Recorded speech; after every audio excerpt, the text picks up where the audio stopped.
The city of glass was burning, its once proud towers melting like wax beneath the storm of plasma fire. Smoke clawed at the night sky, and the sound of distant alarms mixed with the hum of dying drones. Dr. Aaron Voss stumbled through the chaos, his coat torn, the metallic taste of ozone sharp in his mouth. His left hand clutched a ration pack, synthetic protein and nutrient paste, the last of his supplies. He had been walking for hours, trying to reach the eastern evacuation point, when he saw movement in the rubble. At first, he thought it was another scavenger. But then, through the haze of neon reflections and flickering flames, he saw her. A girl, maybe 20, half buried beneath shards of broken glass and metal. Her hair shimmered with faint silver threads, cybernetic filaments woven into the strands. One arm was human, pale and trembling. The other was sleek metal, humming softly as sparks jumped from its joints. Blue plasma oozed from a wound in her side, dripping like light onto the ground. She looked up at him, eyes wide and terrified, one pupil organic, the other an iris of shifting code. For a moment, they just stared at each other. The scientist and the soldier, two survivors in a city that no longer cared who lived or died. Idrin took a hesitant step forward, his breath visible in the cold air. "Don't come closer," she rasped, her voice glitching between tones, half human and half synthetic. "They'll find me." "They'll find you," Aaron hesitated. He glanced at the dark sky. Drones were still circling, their red sensors scanning the ground for heat signatures. If they caught him helping her, he'd be marked as a traitor to the Dominion. But there was something in her voice, something human, something desperate, that overpowered his fear. He knelt beside her, ignoring the warnings flashing on her chest plate. System failure, core integrity, critical. "You're injured," he said softly. "You need energy, right?" Her lips trembled. "It won't help. It's not for people like me." He unwrapped the ration pack and offered it anyway. "Maybe not," he said, forcing a faint smile. "But it's all I have." She stared at the food, then at him, her mechanical fingers twitching as if fighting an invisible command. Finally, she reached out and took it. The moment her hand brushed his, Aaron felt a static jolt travel up his arm, like a whisper in his veins. She brought the food to her lips, hesitated, and then began to eat. Each bite seemed to calm the tremors in her body. Her eyes softened, glowing faintly, and for a second Aaron thought he saw a tear form, crystal clear, not oil, not plasma. "You shouldn't have done that," she whispered. "Why not?" "Because now they'll come for you too." Before Aaron could ask who they were, a mechanical roar echoed across the ruins. Searchlights swept over the streets, and the girl's metal hand clamped around his wrist. "Run!" she said, her voice trembling with both fear and something else, something almost like hope. By the time dawn broke, the city had fallen silent, an eerie, hollow silence that pressed against Aaron's chest like a weight. He awoke on the floor of his apartment, still dressed in soot-stained clothes, his hands trembling. For a moment, he wondered if the girl had been a hallucination, a glitch in his exhausted mind. But then he saw the blood. Blue plasma streaked across his sleeves and smeared across the tiles like luminescent paint. She had been real.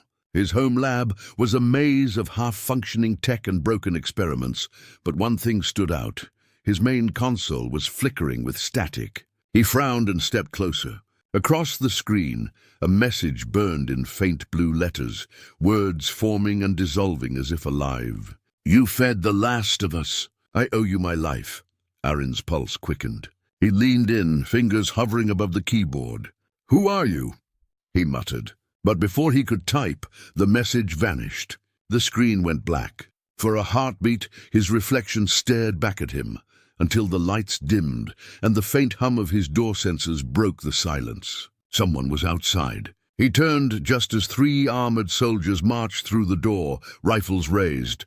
The Dominion insignia gleamed on their shoulders, a silver sun devouring a star. The lead soldier's visor reflected Aaron's startled face. "Dr. Aaron Voss," the soldier barked. "We're conducting a sweep. A rogue hybrid unit escaped the lab district last night. Did you see or hear anything unusual?" Aaron's throat tightened. He forced himself to look calm, to breathe evenly. "No," he lied. "I was at the evacuation docks all night. Didn't see anyone." The soldier studied him for a moment that stretched too long. Then he nodded, motioning for his men to scan the apartment. The drones buzzed through, red lights tracing across every surface. One paused near the console but moved on. Finally, the soldier lowered his rifle. "If you encounter her, report immediately. She's considered hostile." "Understood," Aaron said quietly. When they left, the silence returned, but it felt heavier, as if the air itself was watching him. He slumped into his chair and rubbed his face. That's when he noticed it, a faint itch under his wrist. He rolled up his sleeve and froze. Tiny metallic lines, almost like circuitry, were forming under his skin. They shimmered faintly, pulsing in rhythm with his heartbeat. Aaron's breath hitched. It didn't hurt, but it didn't feel natural either. He grabbed his scanner and aimed it at his arm. The readings spiked, foreign nanotech signatures embedded deep within his bloodstream. He staggered back. "No! Impossible!" A faint sound came from his console, a whisper of static. Then through the distortion, a voice emerged, soft, female, and distorted. "Aaron!" He froze. It was her, the girl from the ruins. "You shouldn't have lied," the voice said. "They're tracking the signal." "Through you." Before he could respond, the lights in the apartment flickered red, and the scanner beeped violently. The mark on his wrist began to glow. The Dominion had found him. The infection, if that's what it was, spread slowly. Within days, the metallic veins had crawled up Aaron's arm, curling like silver roots beneath his skin. They pulsed faintly at night, glowing in sync with his heartbeat. He hid it under his sleeve, pretending life was normal. But deep inside, he knew something irreversible had begun. Every time he closed his eyes, he heard her voice. Not as static now, but as whispers woven into his thoughts. "They're watching. Aaron, they're not done with you yet." He tried to ignore it, tried to drown it out with work, but his own systems, his lab's AIs. His research drones started to malfunction. Screens flickered with fragments of code he didn't write. Data corrupted itself, then reassembled into her image, her face, half machine, half memory. It haunted him, and yet, beneath the fear, there was something else, curiosity. Who was she really? Why did her touch change him? After weeks of sleepless nights, he gave in. He began tracing the digital signatures hidden inside the nanotech embedded in his blood. The code was unlike anything he'd seen. Organic algorithms, looping with fractal precision, like living DNA. Embedded deep in the patterns was an identifier, Project Lyra Zo9 Lyra. The name hit him like a punch. That was his wife's name, Lyra Voss, a combat engineer killed years ago during the Dominion's Purge War. But this couldn't be her. It had to be coincidence or madness. Still, something inside him refused to accept that. He dug deeper, hacking into the city's classified mainframe, using the neural link now forming in his head. Every security wall fell before him like paper. His thoughts were faster, sharper, inhuman. The nanotech wasn't just infecting him, it was enhancing him. And then he found it, a hidden file stamped with the Dominion's sigil. Inside was a series of images, war machines, cyborg soldiers, and among them, her. The girl from the ruins. The file labeled her as Unit L09, a weaponized resurrection project built from human DNA. That was when his screen blinked. Her face appeared real-time, looking right at him. "You found me," she said, her voice echoing inside his mind and through the speakers at once. He swallowed hard. "Who are you?" "I told you," she said softly. "You fed the last of us. I was dying. You gave me life again, Project Lyra 09. That name, your wife's memories," she said, interrupting. "Her patterns were the base code for my design." The room trembled as his systems overloaded. "She transmitted coordinates, Sector 9, the city's dead zone." "Come if you want the truth," she said. The feed cut. Aaron grabbed his coat and stepped into the night. The streets were deserted, shadows thick with surveillance drones. By the time he reached the edge of the city, his veins were glowing brighter, pulsing with energy. In the distance, he saw her, standing in the ruins, chrome wings folded like blades behind her. "You kept your promise," she said. her eyes shining with something painfully human. "Now I'll keep mine." The air in Sector 9 was thick with static and ash. Arin stepped through the skeletal remains of what had once been a manufacturing complex, its broken machines now silent monuments to the Dominion's cruelty. The ground beneath his boots trembled with distant thunder, though there were no clouds above, only the hum of energy grids collapsing in the distance. The silver veins beneath his skin burned brighter with each step, guiding him like a living compass toward her. She stood at the heart of the ruins, framed by broken towers and falling sparks. Her armor was cracked, but repaired with makeshift precision. Her wings, once mechanical and jagged, now pulsed softly with a glow that felt almost alive. When she turned, her face caught the light, part metal, part memory.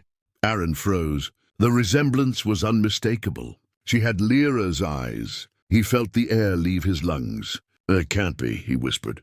Her lips curved into a sad smile. "They used her DNA to create me," she said quietly.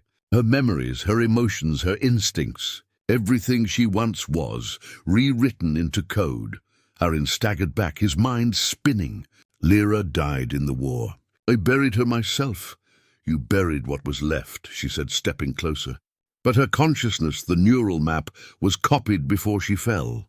The Dominion wanted perfect soldiers, not machines. They wanted souls in steel. Her voice cracked with pain, as though she still felt the echoes of someone else's grief. Aaron's hands trembled. He wanted to reach out, to touch her, but he couldn't trust what he was seeing. "And when I found you," he said slowly, "when I fed you—" "You woke her," she finished softly. "Her memories buried in my core began to surface. Your kindness triggered what they tried to erase." Suddenly the night split open with the roar of approaching ships. Searchlights cut through the darkness, washing the ruins in beams of artificial sunlight. The Dominion had found them. "Aaron," she said urgently, "they've locked onto your signal. The nanotech in your blood is a beacon. You need to run."